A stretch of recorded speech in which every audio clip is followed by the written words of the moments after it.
marketnya itu market consumer. Tapi saya itu juga bisa bertindak sebagai bisnis. Karena saya pada satu ketika itu sebagai misalnya manajer di sebuah perusahaan.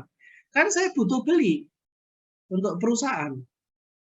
Nah, satu orang yang sama itu bisa punya perilaku consumer yang beda. Karena posisinya sudah berbeda. Ini ya, consumer market sama business market. Nah, belum lagi global market. Global market ini bisa consumer, bisa bisnis. Tapi yang kita lihat itu sekarang pasarnya itu lebih ke international. Nah, itu kita ngomongin hal-hal yang lebih apa ya, yang lebih complicated. Karena kita bicara pada pasar yang berbeda, regulasi berbeda, selera berbeda, macam-macam juga berbeda, daya belinya berbeda, buying power-nya berbeda, macam-macam itu. Preferensinya berbeda, konstelasi apa namanya itu persaingannya juga berbeda, global market.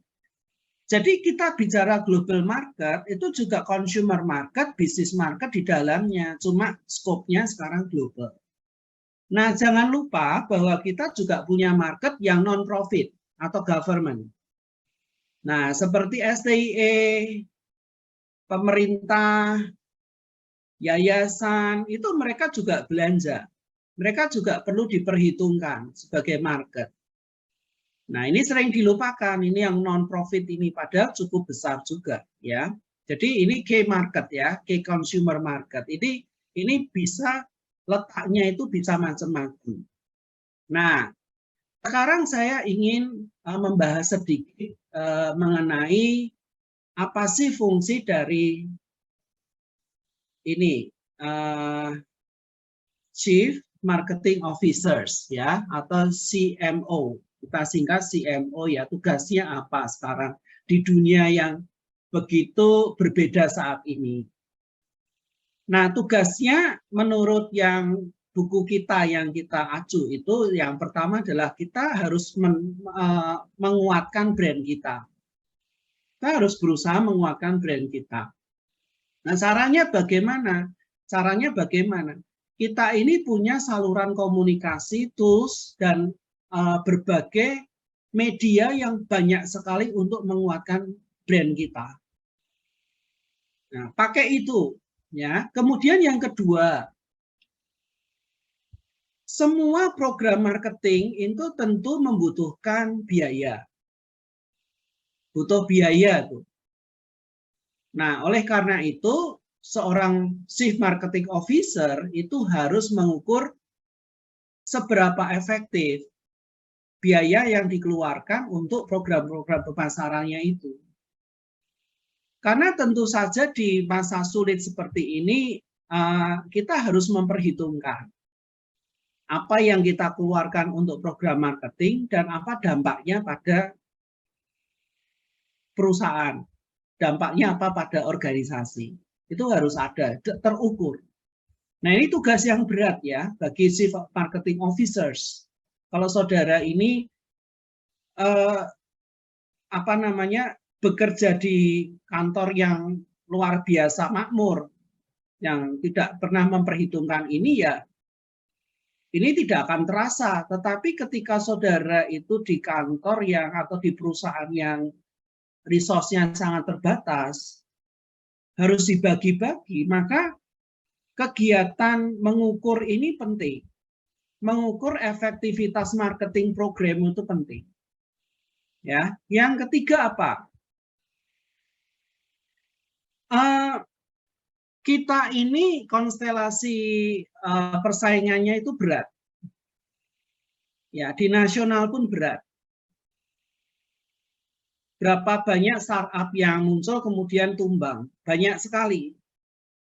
Nah, yang kita butuhkan itu adalah apa? Kita itu pada satu sinyal pada dengan customer kita. Artinya apa di situ? Kita harus menangkap betul apa yang dibutuhkan oleh betul-betul oleh customermu. Jadi driving untuk membuat produk development itu apa? Ya customer need. Dan ini harus sinyalnya harus kuat. Saudara itu harus punya sinyal yang sama dengan customermu. Bagaimana menerjemahkan kualitas itu kayak apa tuh? Ya, supaya apa? Saudara betul-betul menangkap produk development saya harus seperti ini. 4, ya. Saudara harus menangkap juga insight dari customermu itu apa? Meaningful customer insights. Belum tentu customer itu mampu mengungkapkan segala hal yang mereka rasakan sebagai respon terhadap komunikasi dan respon terhadap produkmu itu mereka mau mengungkapkan. Tetapi dengan kreativitas yang dimiliki oleh Chief Marketing Officer, itu mereka bisa menangkap insight yang tidak muncul, yang tersembunyi dari customermu.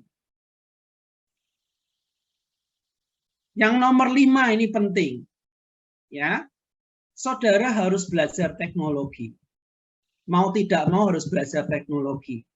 Sekarang S1 ya, S1 itu kita mata kuliahnya sudah berbau teknologi semua. Digital marketing, ada basis data, ada macam-macam. Kita nggak boleh alergi dengan teknologi, karena semuanya itu kalau kita diskusikan, maka bagaimana kita menguatkan brand, bagaimana kita mengukur, bagaimana kita menangkap insight dari customer, itu semuanya dilakukan secara online, virtual. Jadi utilizing new marketing technology itu merupakan satu keniscayaan bagi marketer untuk saat ini. Anda boleh tanya ya kalau tidak jelas ya. Nah, realita marketing itu apa sekarang? Nah, ini dibagi ya. Realita marketing itu ada kekuatan pasar, market forces. Kemudian market outcomes. Nah, kemudian yang kita butuhkan nanti adalah holistic marketing. Jadi marketing yang kita berpikir secara holistik. Apa itu holistik? Holistik itu apa? Holistik? Keseluruhan, Pak. Ya, secara menyeluruh. Nggak boleh parsial ya, lepas-lepas begitu. Nah, kita bahas satu persatu dengan singkat dan saya akan menekankan pada yang nomor 2 dan nomor 3 nanti ya. Tentu yang nomor 1 yang warna kuning itu, yang orange itu semua sudah paham. Jadi market force itu sekarang nyata itu harus dihadapi. Nah, apa itu? Market force itu apa? Network Information Technology. Ya, yang kedua, globalization. Itu nggak bisa dihindari ya. Kita dihadapkan pada physical environment. Physical environment yang penting yang saat ini yang lagi tren, itu ngomongin tentang apa sih? Tentang apa coba? Dunia ini makin panas, makin dingin. Makin panas. Makin panas, Pak. Makin panas. Panas, Pak. Karena apa? Yang salah siapa? Yang salah manusia cara sendiri, kita Pak. mengkonsumsi sebenarnya. Kok diruntut-runtut itu cara kita mengkonsumsi. Itu merusak alam. Ya, ini terjadi climate change. Dan ini menjadi perhatian tidak hanya apa? Pencinta lingkungan, enggak. Perhatian siapa? Presiden, enggak. Perhatian siapa? Greenpeace, enggak. Tapi marketer pun sekarang harus menerima ini sebagai sebuah desakan untuk membuat satu program-program marketing yang melihat ini, fenomena ini, climate change. Hal yang kedua apa? Health conditions. Ya, health conditions.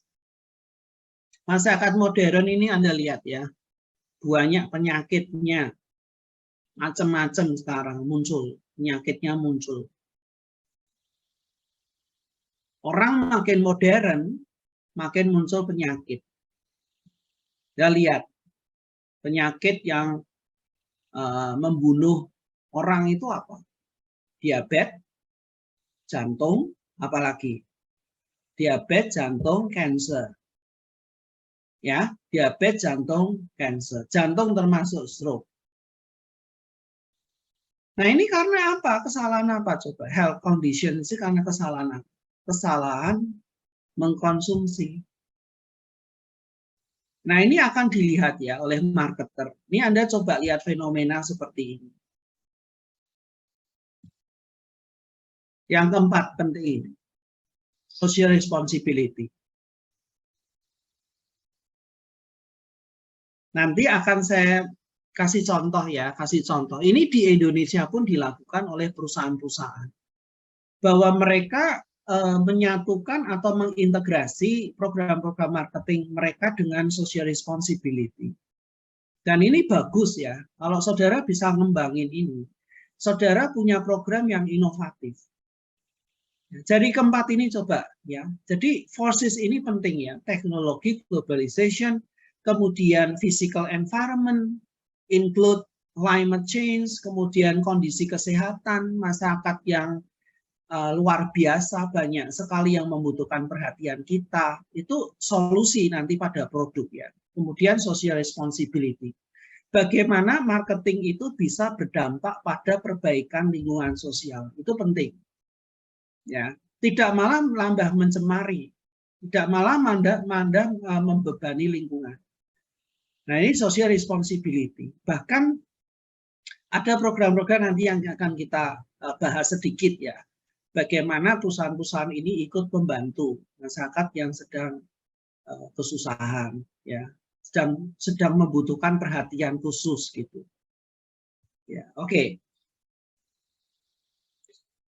Konsumen itu sekarang punya kapasitas baru, ya, capability. Jadi seperti wadah yang baru yang mereka sebelumnya tidak miliki, sekarang miliki. Ya, apa itu?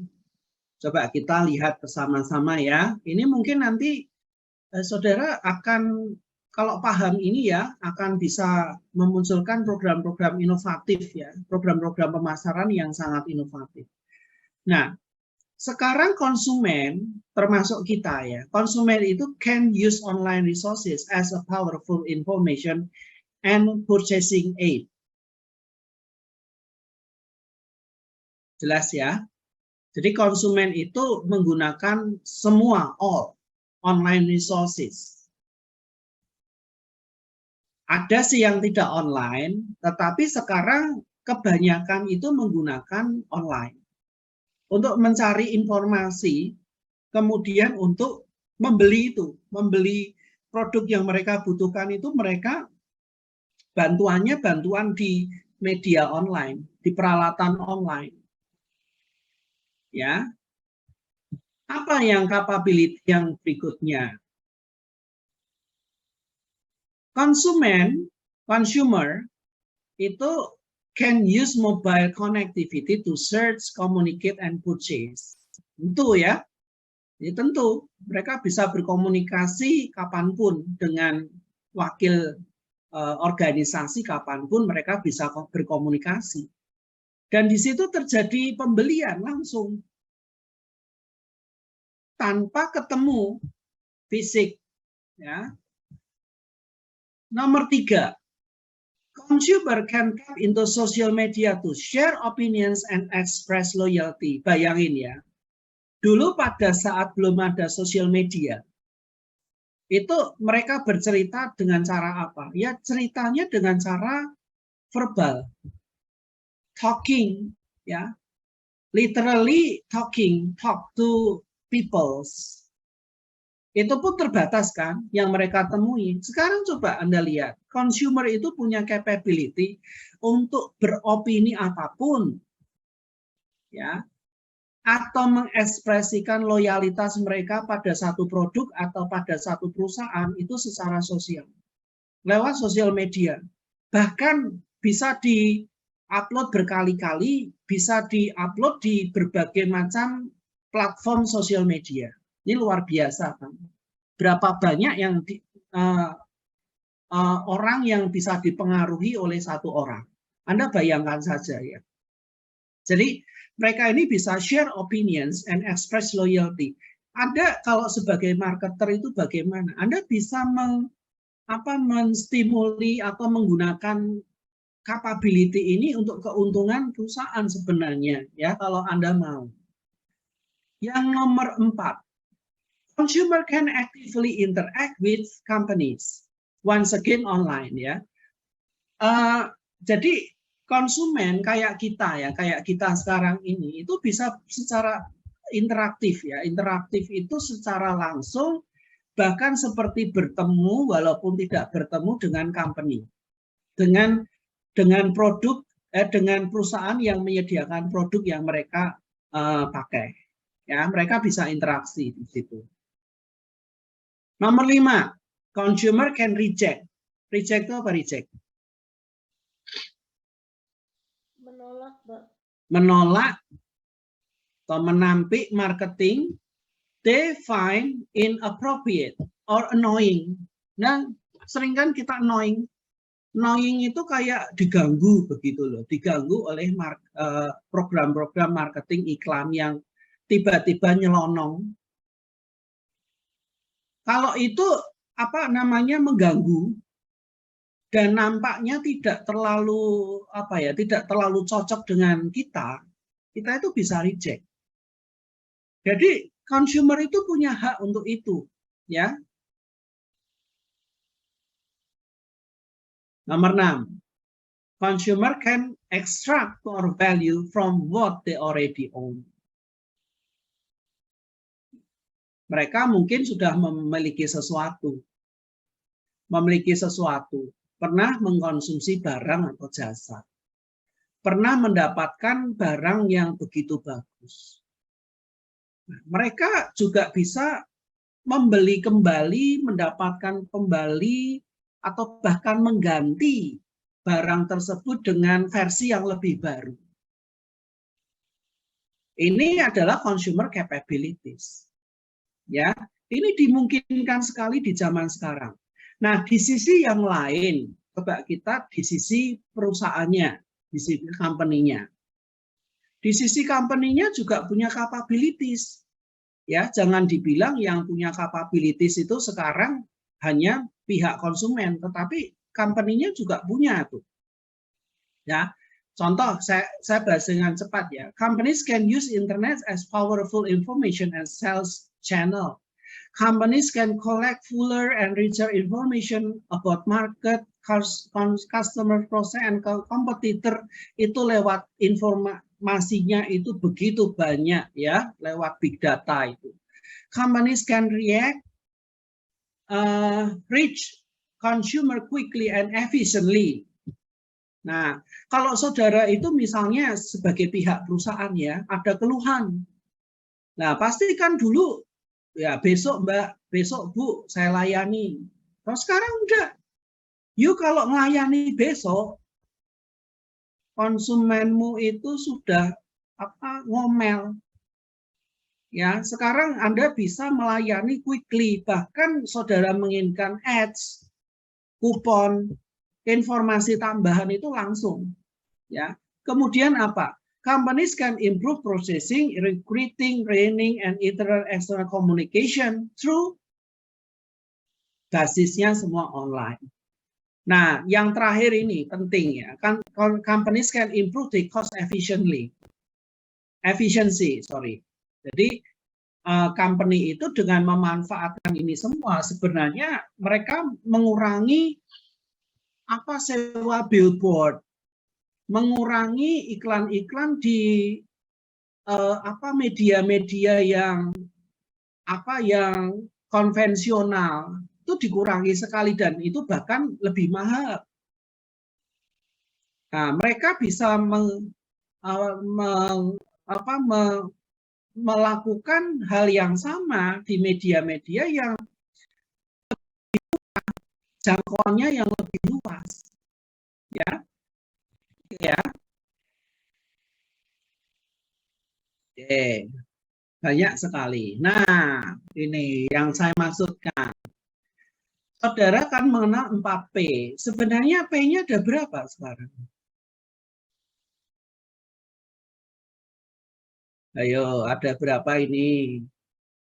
Ada yang bisa menjawab? Dari 31 orang ini, P-nya sekarang berapa? 8, Pak. 8. Ya, coba nanti kalau saudara ingin melakukan satu observasi yang lebih dalam, P yang 4 ini ditinggalkan enggak yang pertama? Product price, promotion price ini ditinggalkan enggak? Enggak. Ini tetap ada. Jadi ini tetap penting. Ini tetap P yang nantinya Anda punya strategi produk, strategi price, promotion. Ini tetap ada, jangan ditinggalkan. Nah, ini seperti add-on ya. Add-on itu 4P ini tidak cukup ternyata. Jadi banyak teoris di bidang marketing ini menyarankan 4P ini tidak cukup, tapi jangan ditinggalkan. Ini tetap penting. Yang namanya perusahaan itu menentukan variasi produk, kualitas, feature, brand itu tetap harus. Sampai ke service, warranties ya, warranties itu jaminan, returns ya, kalau ada cacat dikembalikan dan seterusnya, price juga, promotion, itu semua masih relevan. Relevan sekali, tetapi nanti caranya yang berbeda, gitu loh. Jadi ketika kita ngomongin promosi, kita ngomongin place, itu sudah berbeda sekarang. Jadi jangan terkungkung dengan apa yang saudara baca di buku-buku marketing yang tahun 90 2000-an. Ini sudah sangat berbeda. Ya, maka mata kuliah kita ini namanya Innovative Marketing Management. Ya. Manajemen pemasaran inovatif. Nah, 4P yang lain apa? Saudara harus menambahkan people, harus nambahkan proses, harus nambahkan program, dan jangan lupa, saudara harus menentukan kriteria suksesmu apa, performance. Jadi ada 8P sekarang, ya, 8P. Jadi ini yang marketing itu sekarang mix-nya jadi 8, ya. 8 P's in marketing. Jadi jangan 7. Ya, product, place, promotion, price, process, people. Ini harus Anda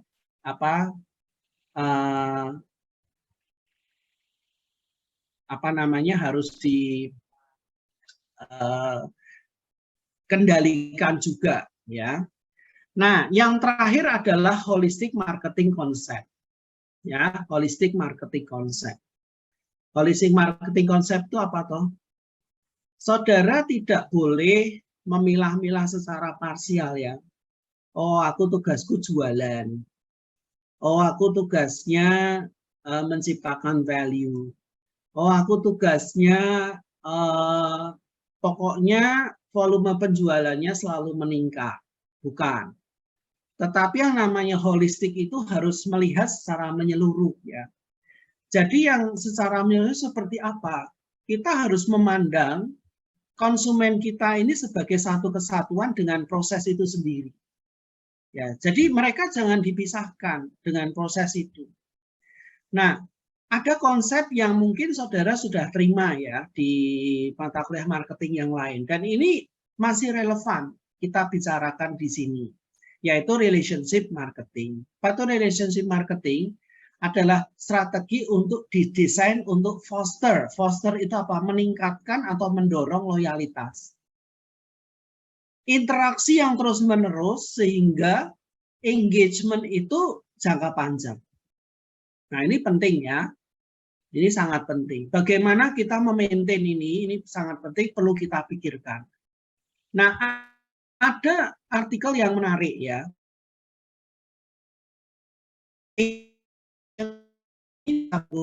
Jangka panjang bisa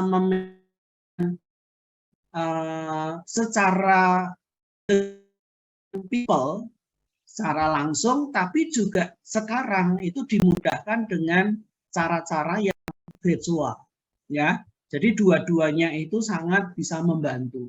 Kadang-kadang kita menerima WA, kadang-kadang kita menerima tawaran, kadang-kadang kita menerima diskon, kadang-kadang kita tiba-tiba menerima program-program marketing dari sebuah perusahaan di mana kita pernah membelinya. Itu adalah cara-cara yang bisa dilakukan sebenarnya, ya.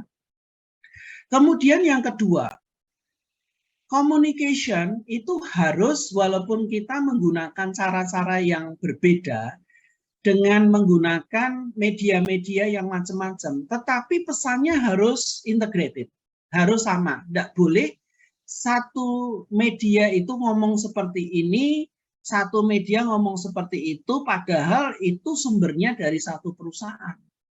Jadi yang namanya integrated marketing communication, kita harus memastikan bahwa informasi, komunikasi, kontennya itu harus related, saling menguatkan satu dengan yang lain. Tidak boleh saling membingungkan satu dengan yang lain. Kemudian yang ketiga, pentingnya internal marketing. Apa itu internal marketing? Internal marketing is the task of hiring, training, motivating employees who want to serve customer well.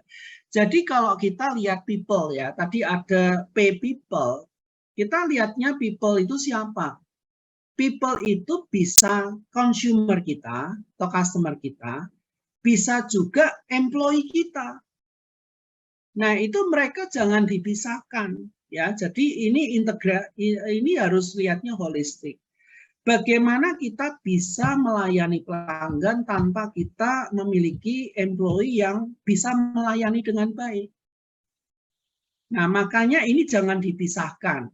Jadi yang namanya holistik, Anda harus bekerja sama dengan manajer yang lain. Program marketing harus sesuai dengan apa yang dilakukan oleh manajer human resource. Tidak boleh saling melemahkan, tetapi justru mereka harus saling bersinergi. Ya. Apa itu performance marketing? Ini sudah kita bahas tadi ya. Pentingnya performance, financial accountability, social responsibility marketing, ya. Bahwa Anda tidak cuma menjual apa yang diinginkan. Enggak. Tetapi bagaimana saudara menjual sesuatu yang diinginkan, tetapi saudara harus memikirkan keberlangsungan environment, keberlangsungan sosial. Nah, Anda lihat di sini ya. Jadi corporate social marketing itu harus diperhatikan. Kemudian cause marketing, nanti saya akan berikan apa maksudnya ya, cause marketing. Kemudian filantropi. Filantropi itu adalah kegiatan untuk amal. Ya. Kemudian corporate community involvement. Ini perlu dilakukan atau perlu dipikirkan sebagai program-program yang inovatif. Ya. Jangan selalu jangan selalu begini yang jadul ya. Jadi program pemasaran itu selalu dihubungkan dengan bagaimana program itu menumbuhkan volume penjualan. Bagaimana program itu akan meningkatkan laba. Not just it, tetapi hal-hal kayak begini nih loh, performance, hal-hal yang berhubungan dengan sosial, hal-hal yang berhubungan dengan komunitas, itu perlu dipikirkan juga.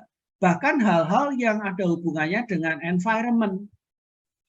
Makanya riset-riset di marketing itu munculkan makanan sehat, green produk, produk yang ramah terhadap lingkungan, tidak mencemari, atau tidak menggunakan percobaan-percobaan yang membahayakan kelangsungan hidup hewan. dan seterusnya dan sebagainya. Ini perlu dilihat sebagai sesuatu yang holistik. Socially responsible business practices and so on and so forth, ya. Jadi gambarnya seperti ini. Ya, holistic marketing. You have to look your internal marketing. Siapa yang melayani? Kemudian you have to look on integrated marketing, especially your product, especially siapa yang akan menggunakan produkmu ini. Kemudian bagaimana membangun relationship, ya. Kemudian siapa yang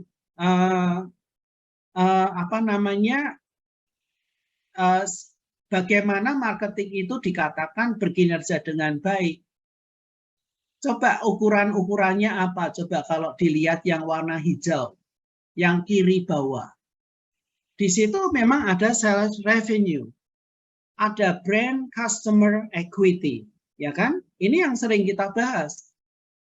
Tetapi ada hal yang lain yang sering dilupakan dan ini menjadi yang menjadi fokus kita di mata kuliah sekarang ini. Hal-hal baru apa? Kadang-kadang yang namanya etik itu tidak dilihat sebagai performance. Anda memiliki produk yang ramah lingkungan, yang sehat, yang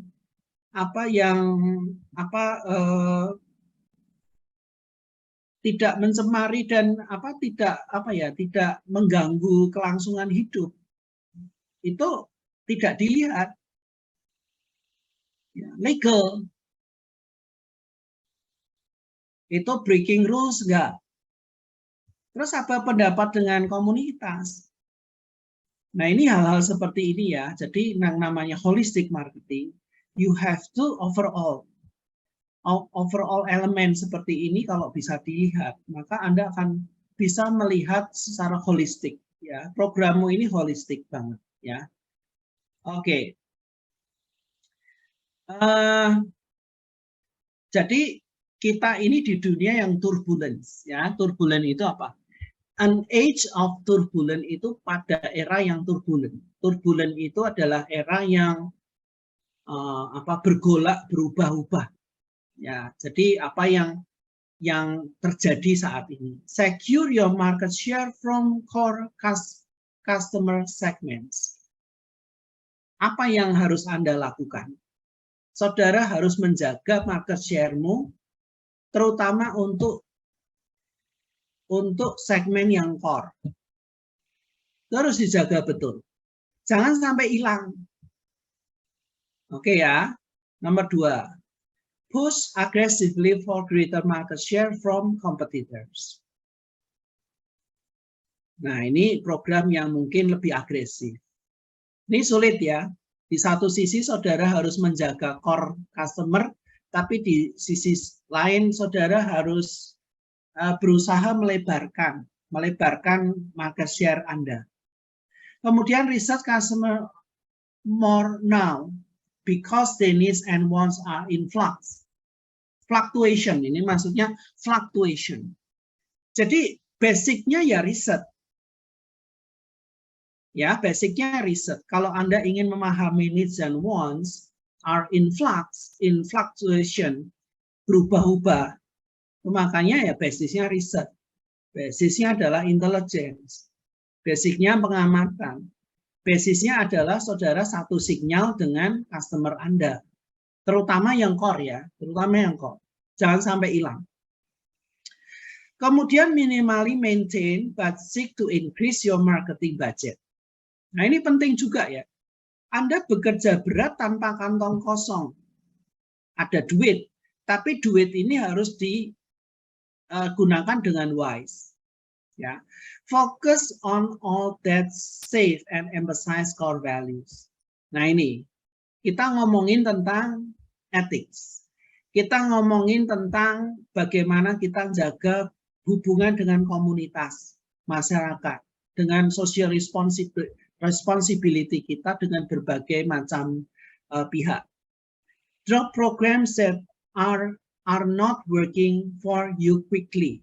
Ya, program-program yang mahal, tapi nggak bekerja dengan baik, ya, drop. Very costly. Don't discount your best brands. Nah ini ya, kadang kita ini terlalu merendahkan diri deh. Ya, ini kata di marketing ini. Kalau you punya best brands, ya confident.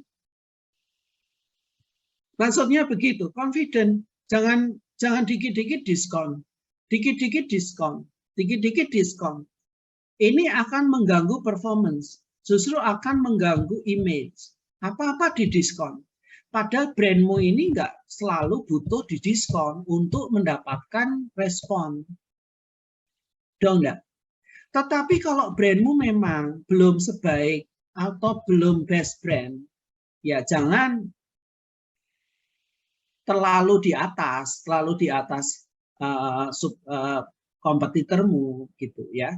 Yang dimaksud di sini adalah ketika kamu punya best brand yang luar biasa baik, punya brand equity bagus, jangan dikit-dikit ada program diskon ya. Agak pede gitu maksudnya. Save the strong, lose the weak. Nah, ini SWOT. Anda harus mengenali diri sendiri, di mana kekuatan saya, di mana kelemahan saya, di mana yang harus saya jaga kekuatan saya, di mana yang kelemahan-kelemahan yang penting saya kurangi. Nah, ini konsep yang penting ya. Ini konsep yang customer centric organization. Centric itu apa? Atau customer centric itu apa? Organisasi yang sentralnya itu ke customer, gitu ya. Nah, yang high aja, yang high. Kita enggak bicara yang low ya, yang low abaikan. Yang high, tulisannya bisa dibaca enggak ya? Bisa, Pak. Bisa, Pak. Bisa ya, bisa ya. Oke, saya akan ngomong dengan cepat aja. Yang high itu ciri-cirinya apa? Market driven. Pasti itu. You bergerak itu mesti dari pasar, apapun. Tadi ada creating value, kemudian communication, kemudian saudara deliver kan, itu market driven, bukan product driven. Nah, sekarang yang kedua, customer focus. Fokusmu ke customer, bukan apa ya, bukan program yang melayani diri sendiri. Outcome oriented. Bukan proses, outcome. Outcome-nya apa toh? Pada saya, pada customer, pada society, pada komunitas, pada yang lebih luas apa? Bahkan pada employee, ya. Kemudian making competitors irrelevant. Maksudnya apa ini? Making competitors irrelevant. Maksudnya apa? Ada yang tahu nggak?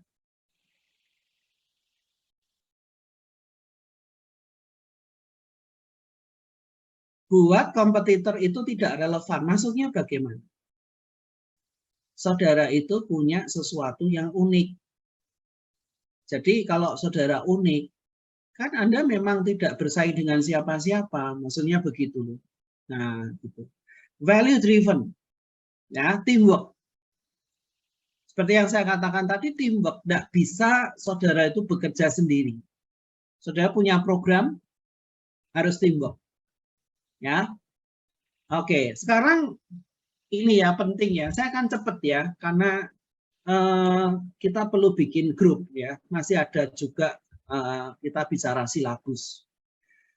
Nah, ini hal yang baru ya. Identifying the target market. Ya, yang paling tengah itu adalah target consumermu siapa? Ya, target consumer are the individual or organizations whose needs the companies plan to fulfill. Jadi tentukan ini, target consumermu siapa. Nah, jangan lupa bahwa untuk memenuhi value itu saudara butuh kolaborators. Ingat ya, jadi ini masanya sudah masa yang berbeda. Saudara jangan berpikir ketika saudara ingin melayani yang di tengah itu, yang warna orange, moga-moga warnanya sama ya dengan yang saya lihat di sini. Kalau saudara ingin melayani yang di tengah-tengah yang warna orange itu, jangan berpikir bahwa saudara akan bisa sendirian. Saudara harus memikirkan kolaborator. Siapa itu collaborators? Collaborators work with the company to create value for target customers. Ini luar biasa loh kalau saudara bisa ini ya. Jangan melakukan sendirian. Nah, sekarang kompetitor yang warna pink yang di bawah. Mereka itu juga ingin memberikan hal yang sama dengan kalian, yang dengan perusahaanmu. Jadi mereka aim to fulfill the same need of the same customers that companies is targeting. Mereka itu kompetitor utama Anda. Kompetitor yang main, yang utama itu biasanya akan diperhatikan. Nah, tapi jangan lupa juga, Anda tidak sendirian. Anda harus bangun network dengan kolaborator. Nah, Anda sendiri di warna biru. The companies develop and manage a given market offering. Nah, ini bagaimana saudara itu mengidentifikasi target market dengan model 5C ini, 5C framework. Dan di luar itu semua, ya, di luar kita, company, kolaborator, kompetitor itu ada konteks. Konteks itu adalah lingkungan yang lebih luas. Ya, environment kita, teknologi, social environment, macam-macam ya, konteks itu harus kita bicara, harus kita perhatikan. Tetapi yang penting di sini coba Anda lihat ya, bagaimana kolaborator itu penting. Nah, ini bagaimana Anda itu menciptakan value ya, yang paling terbaik itu yang mana? Saudara harus memikirkan, oke, customer value. Customer value itu apa? Customer value. Customer value is worth of offering to its customers and hints of customers' assessment of how well an offering fulfills their need. The value for customer ya, value for customer. Itu yang warna pink di bawah. Nah, tetapi kan tadi katanya Anda nggak sendirian. Anda punya kolaborator. Collaborator itu adalah pihak-pihak yang bersama-sama membangun value. Nah ini, mereka itu harus punya value juga. Collaborator value is the word of an offering to the company's collaborators. Jadi mereka harus punya value. Oke, menikmati value. Nah, Anda sendiri bagaimana? Yang warna biru. Warna biru itu adalah value for company. Nah, company value is worth of the offering to the company. Nah, jadi Anda harus pikirkan nih, kan ini ada 3 pihak, setidaknya ada 3 pihak. Pihak pertama yaitu company sendiri. Pihak yang kedua adalah customer. Pihak yang ketiga adalah collaborator. Nah, ketiga-tiganya itu harus menikmati value. Nah, itu yang disebut titik tengah di mana itu terjadi di optimal value proposition. Nah, an optimal value proposition balances the value for customers, collaborators, and the company. Nah, coba Anda pikirkan. Coba Anda pikirkan. Apa yang Anda harus lakukan ketika Anda punya target market dan Anda harus bekerja dengan orang lain, pihak lain, perusahaan lain, sehingga Anda, customer Anda, dan kolaborator itu menikmati value yang sama. Sama-sama diuntungkan. Tidak perlu dicatat ya. Anda nyatat apa mendengarkan? Tidak perlu dicatat, nanti saya kasih filenya ya. Oke. Make a point sih Pak. Oh, make a point. Oke. Iya. Just make a short catatan yang pendek gitu ya. Exactly Pak. Oke.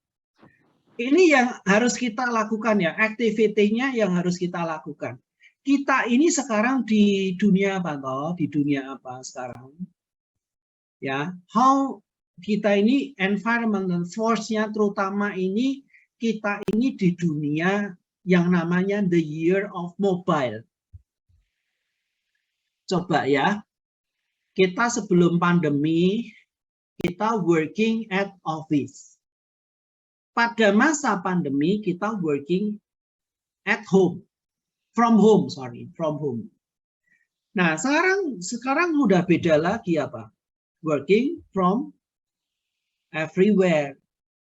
Jadi dunia sekarang itu dunia mobile. Nah, ini ya Anda baca nanti menjadi tugas kita bersama untuk mendalami ini. Konteksnya apa sih? Many years have been heralded as the year of mobile, where adoption of mobile web access and mobile commerce would grow rapidly. Nah, ini kita semua tahu kan penggunaan mobile untuk activity, untuk consume, ya, untuk information itu semua mobile. As long ago as 1990, 2000, this was the case. Yet, if companies had invested in mobile facilities then, it is unlikely they would have seen a return for their investment. Dulu ya, ini maksudnya gini. Dulu zaman tahun 99 sampai 2000-an, ketika mereka itu mau invest di fasilitas mobile seperti ini, fasilitas visual seperti ini, mereka anggap ya, waduh, investasi ini rugi ya, nggak menguntungkan. Begitu kan dulu. Nah, today bagaimana? Today use of mobile devices and smartphone is more commonplace. So it's important for companies to consider how they can use these technologies within their marketing. Nah, sekarang bagaimana? Nggak bisa dihindari lagi. Karena para konsumen itu semua sudah menggunakan devices mobile. This activity reviews the demand for popularity of mobile experience in your country. Nah, sekarang nanti aktivitinya tolong dikerjakan ya. Beberapa hal yang perlu Anda amati. Ya, kira-kira Anda perlu jawab. The percentage of consumer accessing websites through mobile divided into table, tablet, smartphone user for different demographics. Coba Anda survei sedikit. Kira-kira yang menggunakan tablet, smartphone itu sekarang berapa? Kalau bisa dibagi menjadi demografi. Ya, dugaan saya, ya anak-anak muda ini pengguna yang hampir mayoritas ya.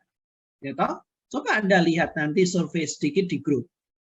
Kemudian the percentage of visits buying online via smartphone and tablets, ideally broken down from different product categories. Nah, mereka buying online. Mereka menggunakan online platform, baik itu smartphone ya atau tablet. Itu kategori produknya apa sih, membeli apa lewat itu ya, lewat platform ini, kira-kira produk apa saja yang menonjol yang mereka beli. Nah, kita surveinya di Indonesia coba ya. The proportion of readers who access the email and social media via smartphone. Nah, kira-kira yang akses email, social media itu berapa persen? Ya, berapa? Kemudian relative popularity of mobile sites compared with mobile apps for different purpose. Ya, coba nanti saudara aktivitinya coba saudara lakukannya setelah kita selesaikan groupingnya. Oke. Ya, saya stop dulu, sudah banyak bicara nih saya nih. Banyak bicara saya, ya. Tapi silakan kalau ada sesuatu yang ingin diungkapkan, tetapi saya punya silabus nih yang harus saya bahas. Ya. Nah, saudara sudah dapat ya konteks yang kira-kira akan kita bahas di mata kuliah ini. Nah, coba saya, oke, sekarang sudah berganti silabus ya. Masih di file, Pak. Hah? Belum terbuka. Masih Pak. di Masih folder, file, Pak. File. Ini? Nah, udah, Pak. Udah, Pak. Oke ya. Nah, makanya saya balik tadi. Saya bahas dulu pendahuluannya, kemudian saya bahas yang ini. Jadi, kita ini sedang membahas tentang innovative marketing management. Jadi, hal-hal yang saudara dapatkan di mata kuliah marketing itu jangan ditinggalkan. Itu jadi stepstone, batu pijakan ya, yang penting. Untuk pemahaman itu penting. Tetapi jangan lupa bahwa dunia atau masanya sudah berbeda. Jadi ada hal-hal yang memang nggak layak dilakukan lagi untuk saat ini. Atau kalau memaksakan dilakukan, itu pasti akan tidak membawa dampak yang luar biasa bagi perusahaan. Ya, itu buang-buang duit dan tidak apa ya, tidak memanah itu tidak pada fokusnya gitu. Jadi kita harus belajar sesuatu yang baru. Nah, makanya ini ada kata inovatif ya. Jadi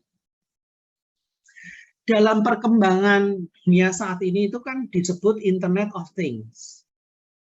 Nah, Internet of Things itu apa? Atau kira-kira ini menghubungkan manusia antar kita ya, menghubungkan antar kita. Kemudian apa yang kita lakukan setiap hari, kemudian menghubungkan kita dengan alat aktivitas manusia itu dengan tanpa batas jarak dan waktu. Nah, itu Internet of Things ya. Jadi di situ ada aktivitas manusia, alat itu dihubungkan karena ada internet. Nah, kalau kita survei ya, pengguna internet di Indonesia sendiri itu ada berapa? 215 juta. Nah, di dalamnya tentu itu termasuk menggunakan internet itu untuk kegiatan konsumsi. Ya enggak? Nah, di Asia sendiri kita nomor 3. Setelah, itu ada typo ya, nanti saya perbaiki. Setelah Cina, Tiongkok, dan India. Nanti saudara bisa cek di link yang saya berikan itu. Jadi kita nomor 3. Memang jumlah penduduknya besar ya. Jadi saat ini jumlah penduduknya juga terbanyak. Nomor 1 masih China, India, kemudian kita. Ya, ini dari jumlah penduduk. Kemudian pengguna internet di dalam konsumsi barang itu tentu akan menggeser perilaku konsumen. Ya toh, menggeser perilaku.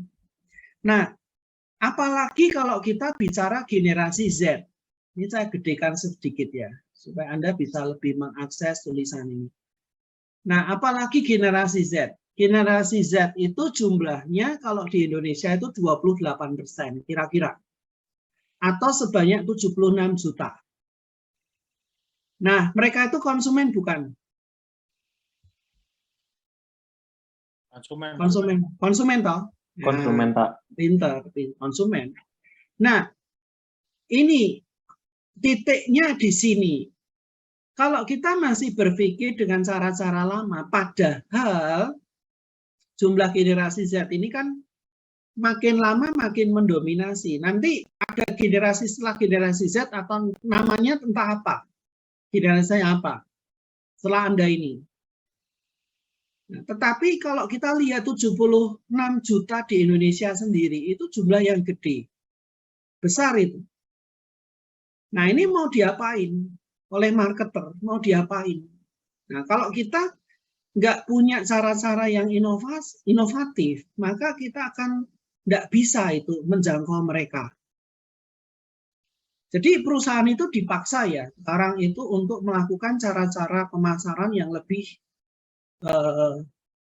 breakthrough, lebih terobos, terutama untuk generasi Z dan generasi sebelumnya juga pun itu juga ada perpindahan perilaku ya, ada pergeseran perilaku. Jangan dikira generasi yang tua itu tidak ada perubahan sama sekali. Mereka juga ada perubahan karena sebagian juga mengikuti perkembangan teknologi sebenarnya. Jadi ini yang harus kita lihat. Jadi kalau kita lihat hanya 76 juta ini salah.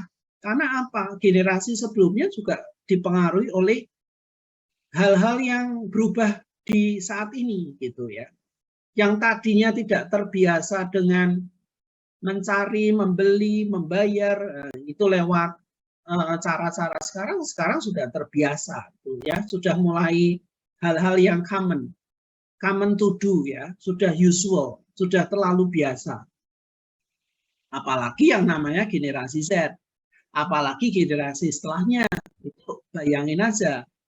Nah, oleh karena itu supaya tidak ketinggalan zaman, kita perlu memikirkan atau mempunyai acuan yang lebih pas. Bagaimana kita ini melakukan sesuatu yang baru, terutama di bidang marketing, ya. Oke. Nah, saya ceramah tidak banyak, saya ceramah karena saya hanya menekankan pada hal baru saja yang terjadi di masing-masing topik. Ya, kita ada 2 buku acuan utama plus paper-paper yang akan kita bahas. Kemudian juga kita presentasi nanti ya, ada 2 sesi presentasi. Di sesi saya nanti masing-masing kelompok 1 kali, nanti di sesi yang kedua Bu Atika juga ada 1 sesi. Tanya jawab, diskusi kelompok, tugas individu ya, macam-macam. Kemudian juga ada di sini aturan yang tidak saya bahas. Saudara sudah punya konsep aturan ya, kecuali yang baru tolong update dengan tepat. Platform kita masih online dan tentu saya tidak bisa berinteraksi secara secara langsung begitu ya. Tentu saudara butuh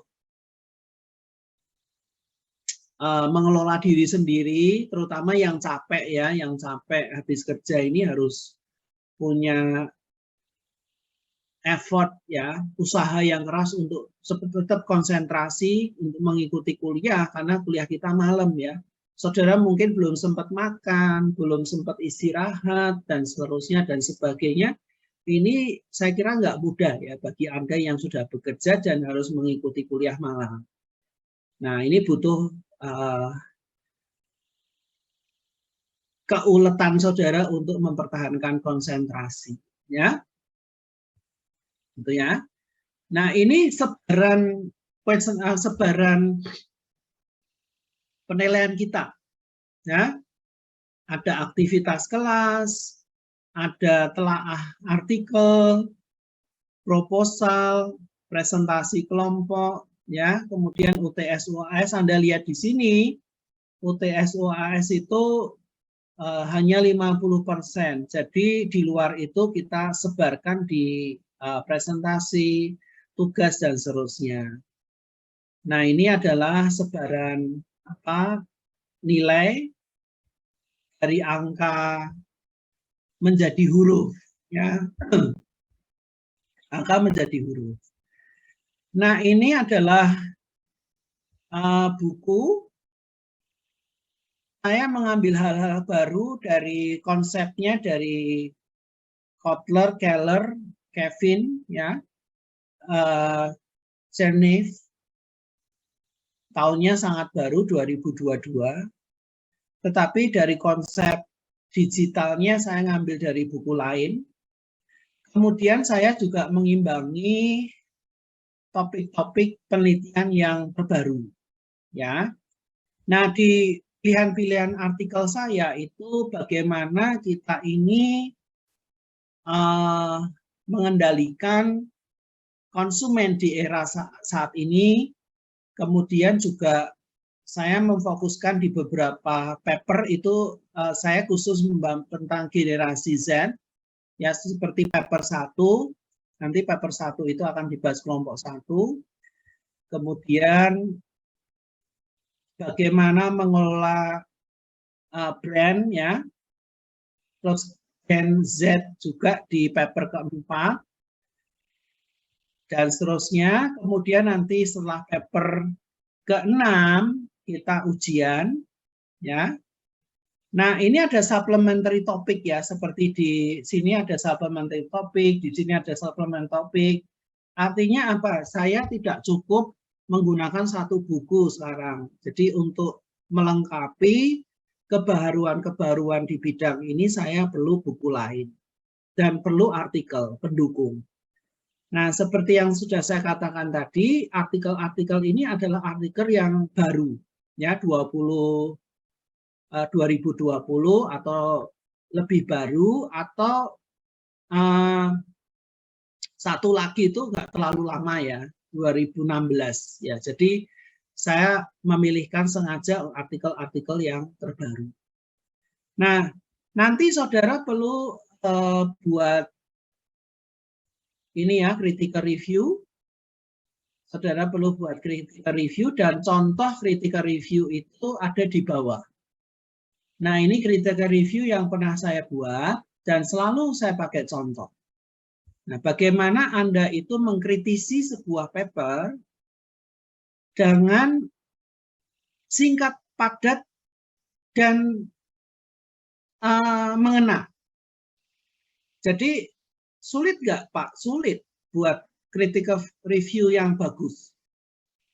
Ya, sulit sekali. Tetapi saya harus memaksa saudara untuk bisa melakukan ini supaya semua dari kita itu membaca hal yang sama, kemudian saling mengkonfirmasi apa yang dibaca, kemudian saling membagikan apa yang dibaca. Jadi saudara dengan membuat critical review seperti ini, saudara akan dipaksa juga untuk memahami sebuah artikel. Jadi ketika kelompok itu mempresentasikan sesuatu, saudara tidak blank. Saudara lebih mudah menangkap, sehingga saudara juga akan lebih mudah berpendapat. Ya, seperti itu ya tujuan saya. Ya, ini adalah critical review yang pernah saya buat ketika kuliah di program doktoral, ya. Bagaimana saya harus membaca, kemudian harus merenung, harus mempertimbangkan apa yang harus saya tulis di satu lembar ini.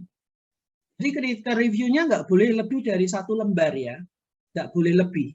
Jadi kalau lebih berarti Anda ini tidak bisa memanfaatkan satu lembar ini untuk mengungkapkan ide-ide pokok yang ada di sebuah artikel.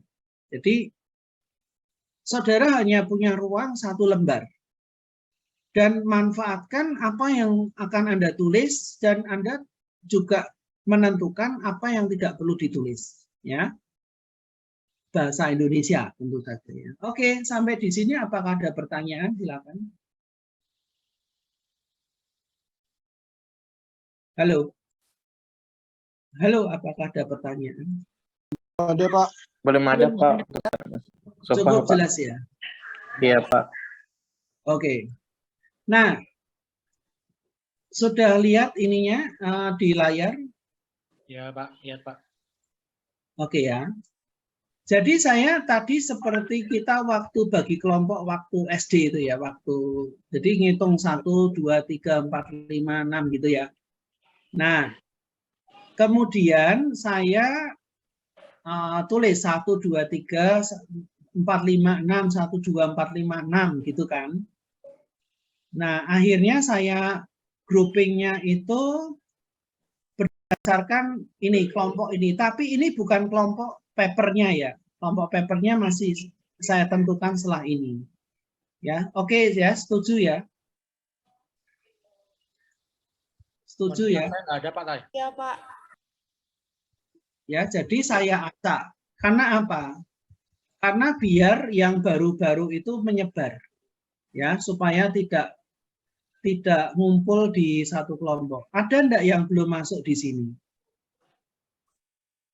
Seperti nama saya belum ada Pak ya. Siapa namanya? Winanta Pak 867.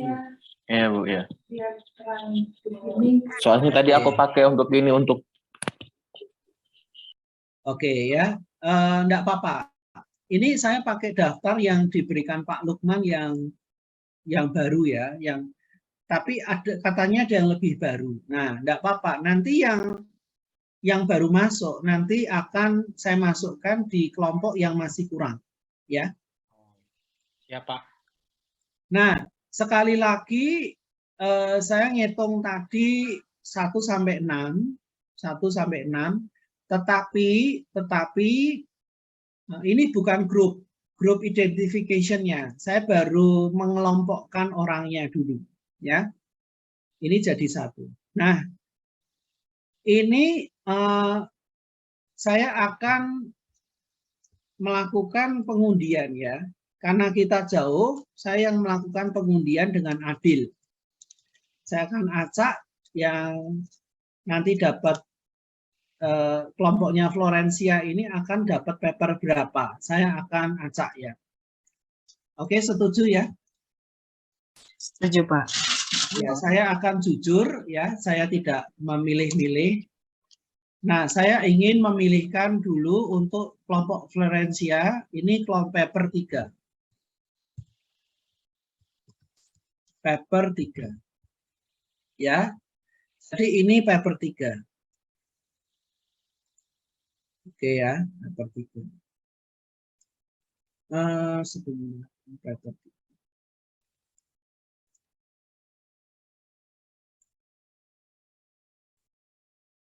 Oke, nanti saya rapikan. Nah, kemudian Siska Putri dan teman-temannya ini ada Waudi dan seterusnya saya acak ya, saya acak secara adil, saya nggak milih-milih ya ini ya. Ini paper 4. Baik, Pak. Oke, saya merge. Nah, ini gini. Sekali lagi tadi saya cuma grouping ya, mengacaknya. Dan ini adalah assignment-nya. Saudara ada assignment ini. Oke. Yang berikutnya Andrian ya. Ini paper 1. Ya. Paper 1. Wah, kok dapat awal ya? Kok dapat awal ya? Enggak apa-apa. Malahan ya. selesai dulu. Ya. Oke, sekarang Yola. Ya. Yola ini paper 6. Baik, Pak. Dapat undian nomor 6. Oke. Terus Husni ya. Mas Husni. Dan teman-temannya ini paper 2. Ya, jadi ini paper 2. Nah, ini kelompoknya Husni ini bisa ditambah nanti yang belum masuk, ini akan masuk di kelompoknya Husni atau kelompoknya Hieronymus ya. Bapak saya belum masuk ya Pak, 8 Ya, nanti. boleh. Ya. Boleh nanti masuk di kelompoknya Husni ya. Iya, Baik Pak. Oke, terakhir berarti paper 5. Ini Hieronymus paper 5. Ya, oke. Nanti yang belum masuk silakan saudara gabung di kelompok ini. Nah, kemudian ini saya hapus ya, groupingnya saya hapus karena tidak penting lagi. Saya delete kolomnya. Nah, sudah ya. Berarti assignment-nya sudah terbentuk. Namun ada ada di antara kalian yang belum masuk. Nanti silakan masuk di kelompok yang masih 4 Ya, masih 4 ini bisa dipenuhi. Pak Niko, Ya, nanti untuk yang masukin dari Pak Bapak atau kami? ya nanti lapor aja yang belum masuk siapa. Nanti saya masukkan di sini. Oh ya, siapa? Atau lapor ke saya nanti masuknya ke kelompok berapa. Ya, ini saya copy dulu ya. Saya copy dulu. Saya share di kok susah ya ini. Saya share di grup kita. Saya share di grup kita. Ya, sementara kalau ada pertanyaan mengenai silabus atau materi, silakan. Izin Pak, saya Ya. Asril izin bertanya Pak. Ya. Perihal buat critical review-nya itu tadi mungkin saya kurang jelas. Untuk kelompok penyaji apa membuat critical juga nggak Pak? Atau enggak ya? Kenapa? Kelompok penyaji membuat critical. Oh, enggak usah. Oh ya, Usah. baik Pak. Makasih Pak. Ya, saya tayangkan lagi ya. Saya tayangkan lagi untuk silabus kita, saya tayangkan lagi. Mungkin tadi perlu detail lagi. Nih. Ya. Jadi ketika kelompok 1 presentasi, kelompok 1 tidak perlu buat critical review ya. Anggota kelompok 1 tidak perlu buat critical review ya. Tapi kelompok yang tidak presentasi perlu buat critical review. Begitu ya. Nanti gantian, kelompok 2 presentasi, kelompok 2 nggak perlu buat critical review. Nah, critical review itu tugas individu ya, setiap orang harus buat. Ya, cukup jelas ya, Mas? Iya Pak. Berarti Ya.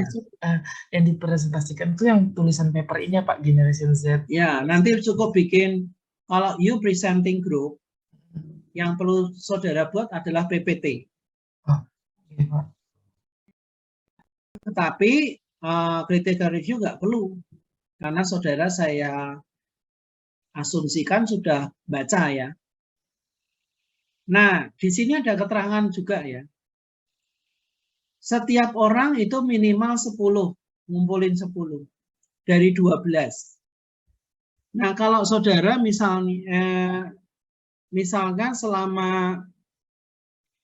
selama kuliah kita, itu kan saya ada 6 paper ya, 6 paper, Bu Atika 6 toh. Nah, nanti saudara minimal itu bikin 10. 10 itu gimana? 1 yang waktu saudara presentasi nggak perlu bikin. Ya. Halo. Iya Pak. Ya Pak. Siap Pak. Oke. Nah, sekarang yang terakhir, apa ada pertanyaan yang lain sebelum saya minta saudara untuk mendiskusikan activity tadi? Saya mau izin bertanya, Pak. Ya. Untuk critical paper-nya itu kan kita diketik ya kan, Pak? Ya. Itu ada ketentuan untuk font dan lain-lainnya nggak ya, Pak? Biasanya normalnya Times New Roman 12. Tetapi saudara bisa buat margin semepet mungkin. Ya. Oke, Pak. Ya, kemudian juga spasinya boleh 1 ya. Oke, baik, Pak. Terima kasih. Tapi yang jelas tidak bisa lebih dari 1 halaman. Seperti contoh yang ini ya, yang saya berikan tadi ya, ini kan. Nah, ini bahkan fontnya lebih kecil ya ini. Saya pakai Arial apa saya lupa. Tapi ini normal ya, normal bisa dibaca 12. Kalau saudara pakai Times New Roman 12. Tapi di sini saya buat mepet ya, cukup mepet. Margin di pojok-pojok ini mepet, atas bawah mepet. Terus juga spasinya ini mepet ya, satu. Supaya saudara punya ruang yang cukup besar ya untuk satu halaman ini saudara bisa leluasa, lebih leluasa ya, walaupun tidak leluasa banget. Gitu ya. Oke, noted, Pak. Makasih, Pak. Nah, tugas Anda yang terakhir adalah tolong saudara diskusikan tadi yang tadi. Saudara coba survei. Saudara lakukan survei dengan kelompokmu yang sudah ada. Oke. Yang tadi belum ada di list, tolong tulis ya. Tulis nama lengkap, nomor mahasiswa, di chat WA nanti saya menambahkan ke grup, nanti saya update grupnya. Ya, ada berapa yang belum ada? 4 orang kira-kira. Siswa Pak, 3 apa 4? 3. Kurang 1 kan saya 31, atau 31 tadi 28. Ya 3 orang. 3 orang berarti ya 3 orang nanti berarti ada 1 yang kelompoknya 6 ya.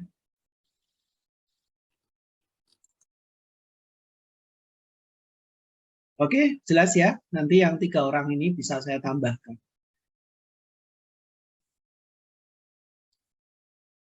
Cukup jelas? Jelas, Pak. Oke. Saudara, ya silakan.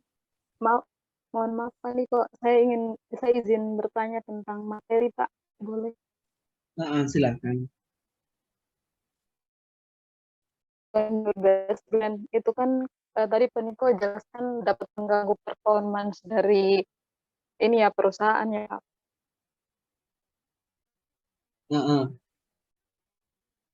Kalau misalnya perusahaannya masih startup itu masuk juga atau tidak ya Pak? Tadi apa? Yang depan terputus informasinya. Oh, yang kalimat ini Pak, don't discount your best brand. Oke. Itu dapat mengganggu performance. Itu kalau saudara misalnya ya perusahaan sudah bagus, ya sudah besar kayak saya pernah dengar istilah itu ya, dan ada perusahaan yang walaupun pada masa yang nggak mau diskon ya untuk brand tertentu ya, brand dia yang memang best brandnya ya, biarin itu sudah punya core market sendiri. Tetapi ketika kamu masih belum punya best brand ya jangan, karena pada umumnya diskon itu masih powerful ya, powerful untuk case-case tertentu itu masih powerful ya. Jadi jangan konsep itu kalau saudara yakin bahwa brandmu itu memang brand yang bagus, brand yang sudah punya equity yang oke.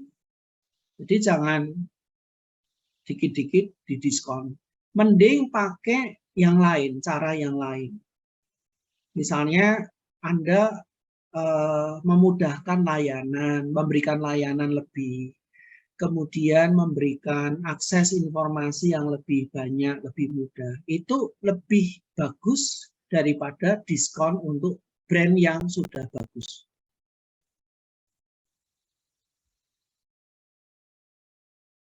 Oke ya. Tetapi kalau belum pada level itu ya diskon masih kadang-kadang perlu dipertimbangkan. Tapi diskon bisa dihindari kalau apa? Kalau saudara bisa membuat competition itu jadi tidak relevan tadi loh, Pak Odi. Iya Pak, yang unik ya Pak produknya. Jadi dia memang unik ya. Unik, kalau unik ya ngapain harus bersaing? Wong unik kok, nggak ada persaingan. Jadi nggak ada saing. Soalnya seperti itu. Jadi tolong apa yang dipelajari ini menjadi satu ide nanti pada saat saudara mengelola atau diminta mengelola gitu, ya. Baik, saya ingin bertanya, Anda butuh berapa waktu hari untuk berdiskusi atau mencari informasi yang ada di activity tadi berapa lama? Itu berapa lama? Saya kira kalau malam ini nggak selesai ya, nggak selesai kan? Halo, Sampai minggu depan mungkin, Pak. minggu depan kelamaan.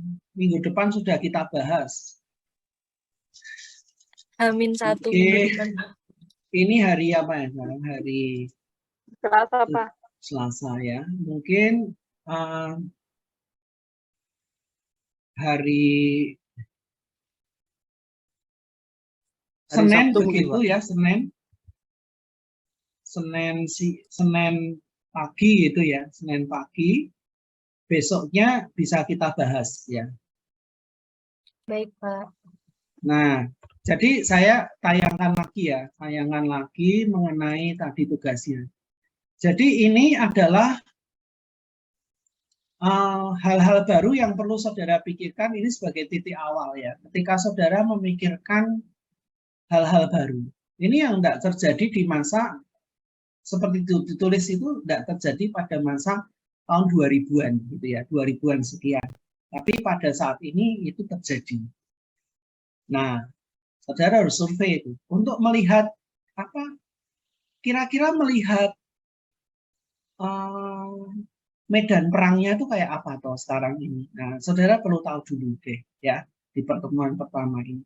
Kira-kira medan pertempurannya kayak apa? Perilakunya kayak apa atau mereka ya. Jadi saudara perlu kategorikan. Jadi ada 4 poin ini ya. Ada 4 poin yang saudara harus jawab. Mungkin jawabannya bisa beda-beda karena sumbernya beda-beda, enggak masalah. Tetapi kita punya gambaran. Kita punya peta. Nah ini peta ini cocok untuk kita ngomong ini. Kalau saudara ingin masuk pada satu daerah, kalau nggak punya peta itu apa? Saudara ini ngawur ya, jalan kanan kiri terus jegur jurang ya bahkan. Tapi kalau saudara punya peta, itu saudara lebih mudah untuk menjalaninya ya, atau menemukan arah yang saudara akan temukan daerah yang akan saudara tuju itu yang mana. Itu lebih mudah karena saudara tahu medan perangnya kayak apa. Ya. Tolong ini dibuat sampai hari Senin ya, Senin pagi ya. Maaf, Pak, itu mengumpulkannya nanti individu atau satu Kelompok lah, kelompok. satu orang aja gitu. Kelompok. Berarti yang upload di webnya cukup satu aja ya, Pak? Satu aja yang ngumpulin tapi dikerjakan kelompok ya. Baik, Pak. Oke. Ada Pak, pertanyaan? izin bertanya, Pak. Ya, silakan. Jadi ini tuh nanti hasilnya bakalan kayak we need to break down the percentage yang currently happen gitu ya Pak? Ya, yang pertanyaan nomor berapa? Ini ya. Salah satu contohnya di nomor pertama Pak. Oke, the present consumer assessing website itu bisa brand drop berdasarkan usia mungkin. Oh, Usia so we itu need to penting. categorize Categorize. in several things gitu ya Pak? Ya, Oke. minimal berdasarkan age. Oke. Nah, demographic sendiri, it is not just age kan, ada gender, ada occupation, ada ada occupational background, ada pendidikan, tapi minimal harus usia, ya, breakdownnya usia. Karena kita akan lihat usia yang apa yang kira-kira banyak menggunakan ini mobile untuk posisi mereka sebagai consumer ya. Siap. Ya. Terima kasih Nah, Pak. ini tentu saya pasti guessing saudara sumbernya bisa beda-beda. Tapi beda-beda pun kita nanti ada gambarannya kayak apa sih. Percentage exactly-nya kan mesti beda-beda. Tapi pasti ada satu rumusan yang kira-kira tidak berbeda. Ya. Oke, seperti itu ya. Baik, kalau tidak ada sesuatu lagi, hari ini sudah selesai. Ya, saya nanti akan membagikan paper 1-6 ya. Setelah ini, nanti segera disimpan semua dan saya minta mulai kelompok 1 yang sekarang kelompok 1 ya. Kelompok 1 artinya paper 1 itu sudah mulai harus membaca. Harus membaca baik-baik. Oke. Nah, kalau tidak ada pertanyaan, untuk pertemuan pertama ini saya akhiri. Baik Pak, terima kasih Pak. Mbak Nunung, apakah are you here? Are you still here? Are you still with us? Ya, Pak. Oke, thank you. Are you still with us? Ya, ini Brigita ini mau mandi. Udah, Pak. Oh, sudah. Ya. Oke. Ini yang tadi mau istirahat, mau makan, silakan. Minggu depan kita pasti full ya untuk kuliah kita. Dan Ya, akan Pak, menarik ya. Saya tidak akan meninggalkan yang lama, ya marketing lama masih kita bahas sedikit ya, very simple, untuk memberi jembatan bagi mereka yang belum pernah ambil marketing supaya tidak terlalu nggak tahu apa-apa begitu. Jadi saya tetap membahas, tapi tidak banyak. Ya, jadi yang baru ini pasti susah dibaca paper, pasti susah. Jadi saya dulu kuliah juga susah dibaca paper. Jadi mulai biasakan diri membaca paper. Ya, berat-berat seperti ini yang makanannya memang agak keras. Jadi tinggalkan makan bubur ya, tinggalkan makan yang lunak-lunak, ini makanan keras semua. Jadi tiba-tiba sakit perut ya, itu konsekuensinya. Baik, kalau sudah kita akhiri, selamat malam, selamat beristirahat. Yang belum makan seperti saya, mari kita makan bersama-sama di tempat masing-masing. Ya, terima kasih atas perhatiannya. That's very interesting to see you today. Thank you. See you next week. Thank you, Pak. Thank you, Pak. Terima kasih, Terima Pak. kasih, Pak. Sehat selalu.